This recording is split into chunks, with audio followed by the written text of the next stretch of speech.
बंध और अबंध, तो बंध के कारण बतलाए और अबंध कह करके उन सबको एक खाते में ले लिया।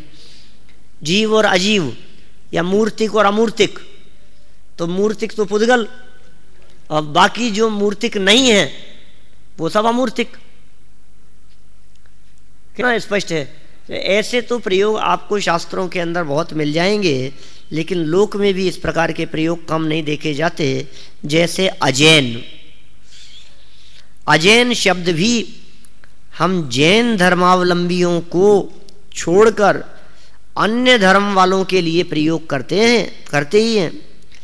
अजैन में हिंदू, मुसलमान, ईसाई आदि सभी आ जाते हैं। जब हम ये कहते हैं कि वह अजैन है, तो उसका अर्थ हिंदू, मुसलमान, ईसाई आदि कुछ भी हो सकता है। दुनिया में है कोई अजैन? कोई व्यक्ति आया यहाँ अपने यहाँ शास्त्र सभा में, और शास्त्र सभा खत्म होने के बाद में वो कुछ ऊटपटांग प्रश्न तर्क करने लगा। तो एक विद्यार्थी ने कहा, अरे भाई साहब ये अजैन है क्या? अरे ये अजैन है। तो अब ये कहा, फिर हमने उनसे पूछा, क्यों भाई साहब आपकी कौन सी जाति है, क्या अजैन है? कि नहीं नहीं, हम कहाँ अजैन है, हम तो हिंदू हैं। क्या? मैं आपसे कहता हूं, आप अहिंदू हैं, आप अमुसलमान हैं, आप असिख हैं क्या? बोलो। वो हो सकता है इस तरह के प्रयोग उनके धर्म जाति वाले करते हो, ठीक है ना। लेकिन अजैन नाम का कोई व्यक्ति दुनिया में मुझे ला करके दिखाओ, उससे पूछोगे तो सामने वाला कहता है हम तो मुस्लिम हैं, हम तो हिंदू हैं, हम तो सांख्य धर्मावलंबी हैं।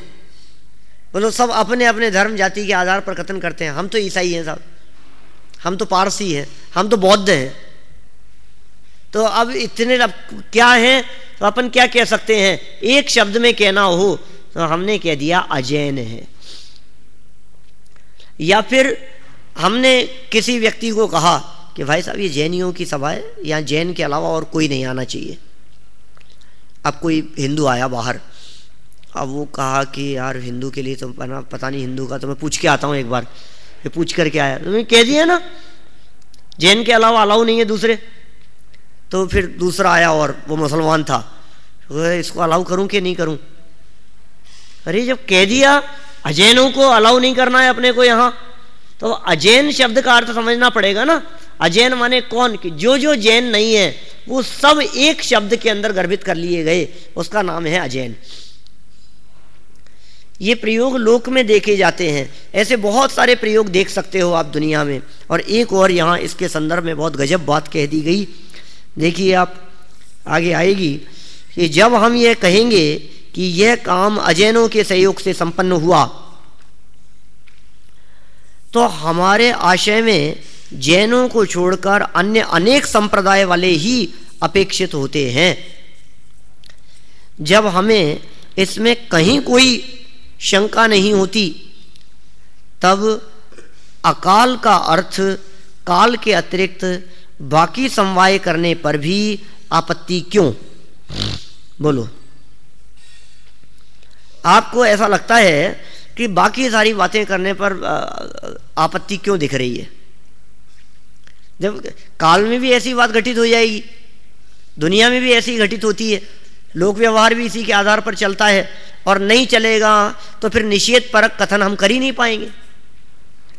ये तो अपोजिट बतलाने के लिए, ऐसा नहीं है ये बतलाने के लिए इस प्रकार के शब्द का प्रयोग किया जाता है। अकाल का यह अर्थ आज तक हमारे ध्यान में नहीं आया, तो इसका अर्थ यह तो नहीं कि उसका यह अर्थ अनुचित है। हमने आज तक कभी अकाल के बारे में इस प्रकार से सोचा ही नहीं कि अकाल का यह भी अर्थ हो सकता है। इसका मतलब हम इस बात को नहीं माने, ये तो उचित नहीं है। मानना ही पड़ेगा, आपको इस बात को स्वीकार करना ही पड़ेगा। अकाल शब्द का यह अर्थ मानेंगे तभी वस्तु स्थिति समझ में आएगी, और यह अर्थ मानने में किसी प्रकार की कोई आपत्ति भी नहीं है। मैं एक बात और कहता हूं कि काल का अर्थ तो समय पर, ठीक है, और अकाल का अर्थ समय से पहले, यह अर्थ कहां से ले आए? कौन सी डिक्शनरी से लाए आप ये अर्थ? हम जो अर्थ कर रहे हैं ना यहां, अकाल का अर्थ काल के अतिरिक्त अन्य समवाय, यही अर्थ बैठता है भाई साहब। अकाल का अर्थ समय से पहले किसी भी रूप में नहीं बैठ सकता है। लगाओ आप तर्क। हम कहते हैं क्या अजीव का अर्थ जीव के पहले होता है? जब हम अजैन शब्द का प्रयोग करते हैं तो क्या जैन के पहले होता है? जब हम अधर्म शब्द का प्रयोग करते हैं तो धर्म के पहले होता है? जब हम अज्ञान शब्द का प्रयोग करते हैं तो ज्ञान के पहले होगा? ऐसा नहीं है, ये इस प्रकार के प्रयोग नहीं है। जिन शब्दों के पहले आ लगा करके उनका विलोम बनाया जाता है, वो आ अक्षर कभी अभाव का सूचक होता है, कभी अतिरिक्त पने का सूचक होता है, कभी अल्पता का सूचक होता है। ये विविध प्रकार के प्रयोग होते हैं। जैसे हमने कहा ये अज्ञानी है, तो अज्ञानी है का मतलब जड़ है, अज्ञानी है मतलब ज्ञान का अभाव है। अल्प ज्ञानी है, वहां जो ज्ञान के पहले अ अक्षर का प्रयोग किया गया वो अ अक्षर अल्पता के लिए है, अभाव के लिए नहीं है। ये तो अल्पता के लिए है। और जब हमने अजैन कहा तो अजैन का अर्थ क्या अल्प जैनी है? ऐसा जैसे अज्ञानी का अर्थ अल्प ज्ञानी था, तो अजैन कहा तो अजैन का मतलब अल्प जैन, जैन के अतिरिक्त अर्थ लगाएंगे वहां। बोलो, तो प्रयोग तो इसी तरह के होते हैं। कहीं भी जहां हमने अ अक्षर लगाया है वहां उसके पहले ऐसा अर्थ कभी नहीं निकलता। तो जब हम काल और अकाल की चर्चा कर रहे हैं तो काल शब्द कहते ही आपने कहा समय पर, और अकाल कहते ही आपने कह दिया समय के पहले। ये अर्थ कहां से लगा लिया आपने समय के पहले? काल के अतिरिक्त होगा, काल का अभाव होगा, है काल के अलावा कोई बातें होगी, अर्थ तो ऐसे निकलेगा। किसी भी शब्द में लगा करके देख लो, तुरंत समझ में आ जाती है। बुद्धि पूर्वक विचार करें तो ये बात आसानी से समझ में आती है, लेकिन बिना बुद्धि के यद्वा तद्वा क्रमबद्ध पर्याय के निषेध करने के लिए आप अर्थ लगाते रहो तो फिर बात समझ में नहीं आएगी। कितनी सुंदर बात यहां कह दी। अकाल का यह अर्थ, जो अर्थ यहां किया गया है,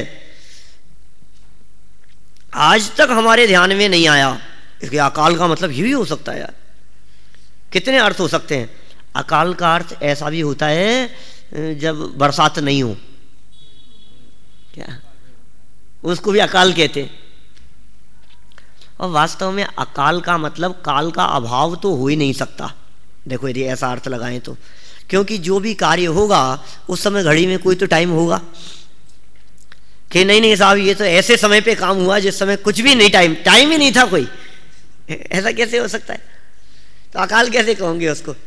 तो समय तो था ना, तो काल में ही हुआ है।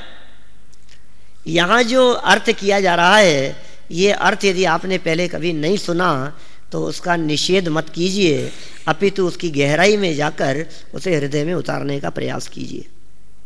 अकाल का यह अर्थ आज तक हमारे ध्यान में नहीं आया, तो इसका अर्थ यह तो नहीं कि उसका यह अर्थ अनुचित है। हमारे ध्यान में तो बहुत सी बातें नहीं हैं।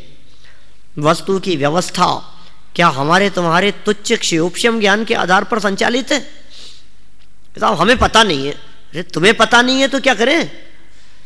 कि साहब सुमेरु पर्वत कहाँ है?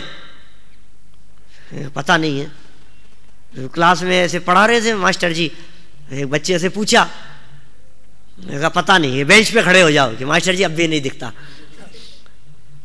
सुना था आपने ऐसा पहले कभी? अरे तो तुझे नहीं दिखता इसका मतलब है नहीं, ऐसा थोड़ी ना कहा जा सकता है। हमने बहुत सारी चीजें नहीं देखी दुनिया में, तो नहीं देखी तो उसकी सत्ता से इनकार कर दे। हमें तो बहुत सारी बातें नहीं मालूम, तो तुझे नहीं मालूम होने से तो तेरी अज्ञानता सिद्ध होती है। वस्तु स्वरूप में कहां उसका निषेध है?